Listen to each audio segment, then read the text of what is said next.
Guys, so I'm gonna rewrite My Little Pony G5 as it's not the best series, and if you guys are up for a rewrite, consider liking, subscribing, and let me know your thoughts below or what you think of the video.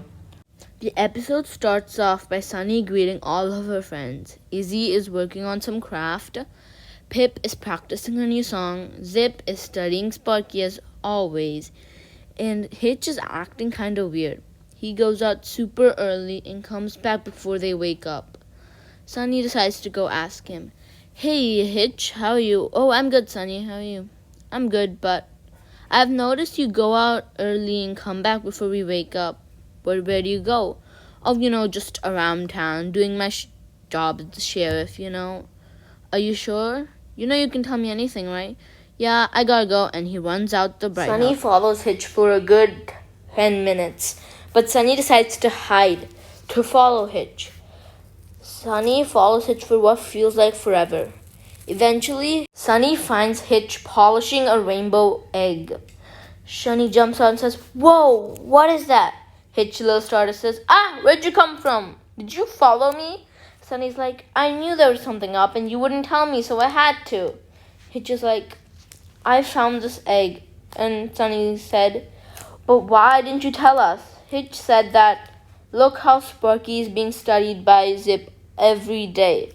I want this egg to have a normal life because it's so weird." Sunny's like, "What do you mean weird?" Hitch puts his hand on the egg and he glows a big bright aura. He puts his hand off the egg. Sunny is amazed on what this phenomenon is. Hitch says this is exactly why he didn't want to tell us, because we want to study him, or at least Zip would want to study it, and he wants this egg to have a normal life, unlike Sparky. Sunny understands and they decided to keep a secret. Although Sunny was hesitant, she decides to keep the secret. For approximately 5 minutes the next day, Sunny cracks and tells Izzy about the egg. Hitch is very upset, and this is how the conversation goes. "I couldn't keep the secret anymore, Hitch. You gotta understand. No, I trusted you with the secret. This is why I don't want to tell you guys. I knew if I told one of you, all of you would crack eventually and tell everyone." Sunny says, "I'm sorry, but I just couldn't." Hitch says, "It's fine, but you gotta promise not to tell Zip. Please." Sunny says, "I promise." And Izzy, during the conversation, tells Pip about the egg. And Hitch is very angry again, but he knew that this was gonna happen either way, so he decided just to forget it and hope Zip wouldn't find out. After that was settled, everything moved on as normally, except the sun never moved. The main five checked the time and realized it was 7 o'clock, but the sun was as it was noon. Zip, with her detective gear on, ran out the door with the others following her. They ended up at the library, and Zip said that we have to look for anything related to the Alacons or the history of Equestria. They looked for a while. Eventually, Zip found the book and read a lot. Read about how time used to work in Equestria, how the ancient unicorns raised the sun and moon till two young fillies were able to move the sun and moon all by themselves. They became the guardians for the sun and moon. When they retired, they passed their sun and moon responsibilities to Twilight. But when the gems were separated, the sun and moon kept moving. No one knew how. People decided not to question it, as they knew they wouldn't get answered. The only trace of how it came back is where Twilight was last seen before magic was separated, which is where Zephyr Heights is now. As soon as she read that, she started flying straight for Zephyr Heights. Pip was able to catch up to her and tackle her to the ground.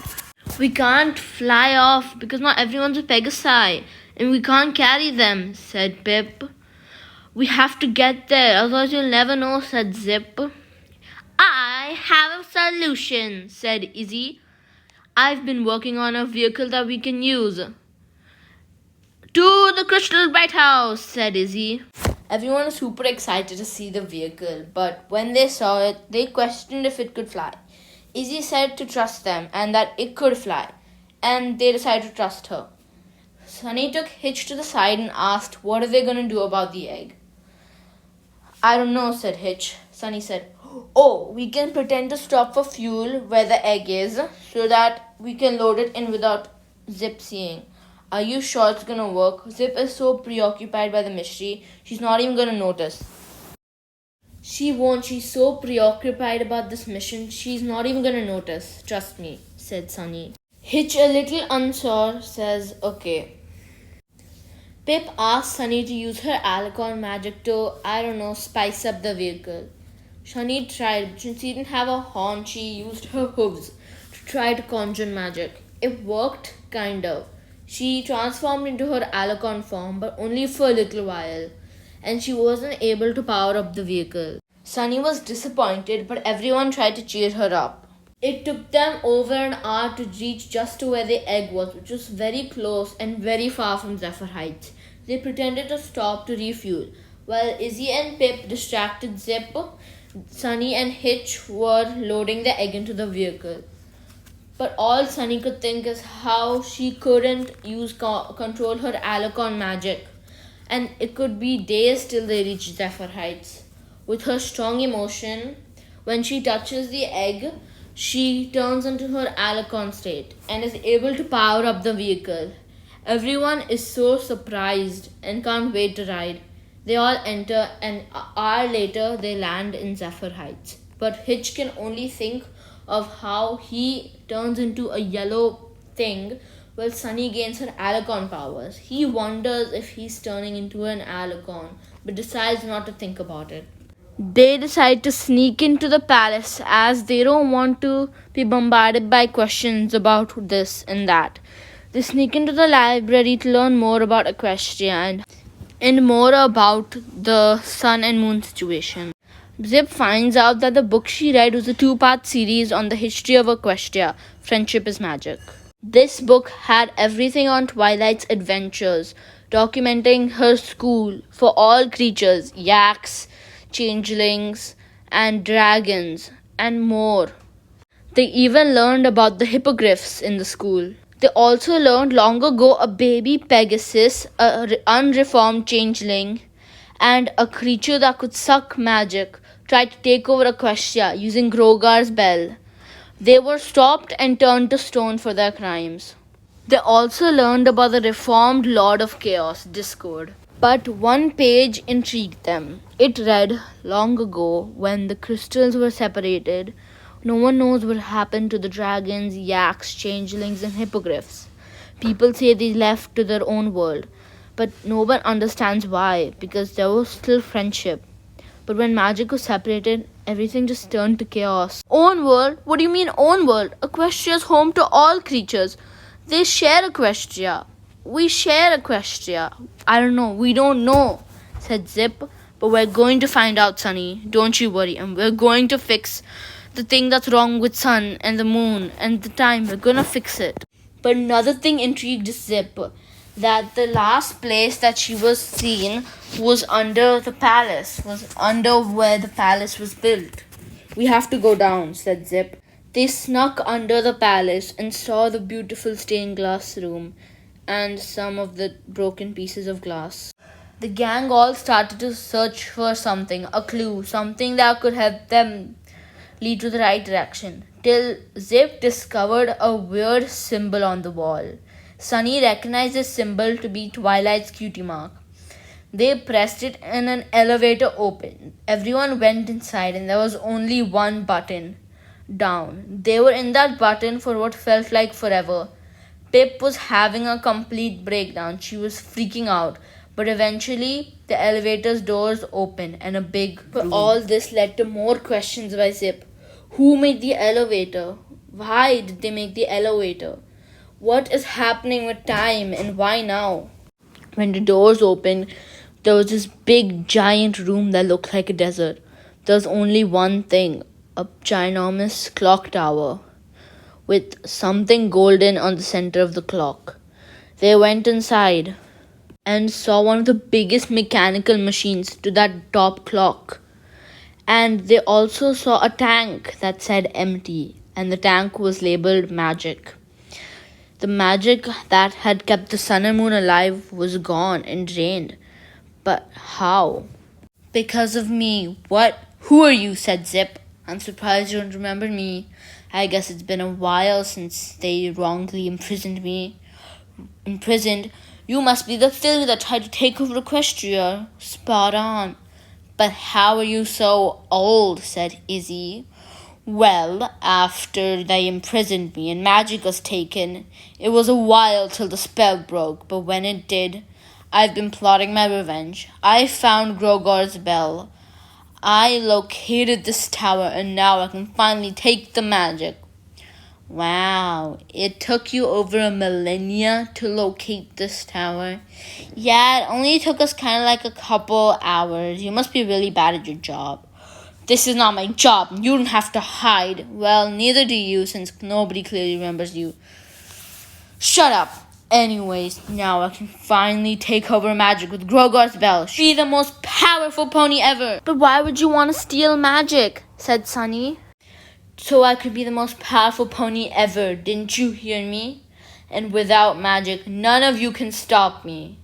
But Equestria's for everyone, said Sunny. So what? You think Twilight wanted Equestria to be for everyone? No, she wanted it for all herself. No, you're lying. Twilight would never want that. You have no idea what I'm capable of. Anyways, with Grogor's bell and the power that allowed the sun and moon to be risen, I am much stronger than I seem. An Alicon stronger. At the moment, she turned into an Alicon and blasts Sunny. Sunny turns into a unicorn and blasts Cozy Glow. Cozy Glow is able to make a shield, protecting herself from the blast. She retaliates by hitting a stronger blast to Sunny. Sunny struggles to keep up with the fully grown Alicorn. Hitch has an idea after he sees a second exit. Hitch tells Zip to go from that second exit and fly up to their vehicle and take the rainbow egg from the back. Zip says rainbow egg, Hitch says yes, and you will feel some transformation when you touch the egg. You have to bring it down here. Why didn't you tell me? We'll explain later. Quick, Sunny can't hold on much longer. Zip flies up and grabs the egg. While Sunny is struggling, Hitch touches the egg, turning into his golden form, and blasts Cozy Glow all the way out of the clock tower. And then he blasts the container that said empty, taking the sun and moon back to its rightful place. The sun and moon came back to their rightful place. Hitch goes to Sunny's side along with the others, and Sunny, from the exhaustion from the battle, faints. Since Sunny is so weak, they decide to spend the night at Zephyr Heights. And Zip is going to have to explain everything to her mom. Hey Mom, Zephyrina, what are you doing here? We came here to fix the problem with time. Oh, but then why didn't you tell us instead of sneaking in? We want to avoid questions. Okay, are you here to stay? We're gonna stay one night as Sunny fainted from the exhaustion from fighting a pony. A pony? An alicorn. What? Another alicorn? Wow. Yes, so we're here to stay. Well, lovely. Are you guys hungry? We can prepare a feast. Yeah, that'd be good. Wait, did you say the pony snuck into our palace? Said Queen. Yes, said Zip. This isn't bad. We have to find her. No, she's too powerful. Let's hope she retreated and left.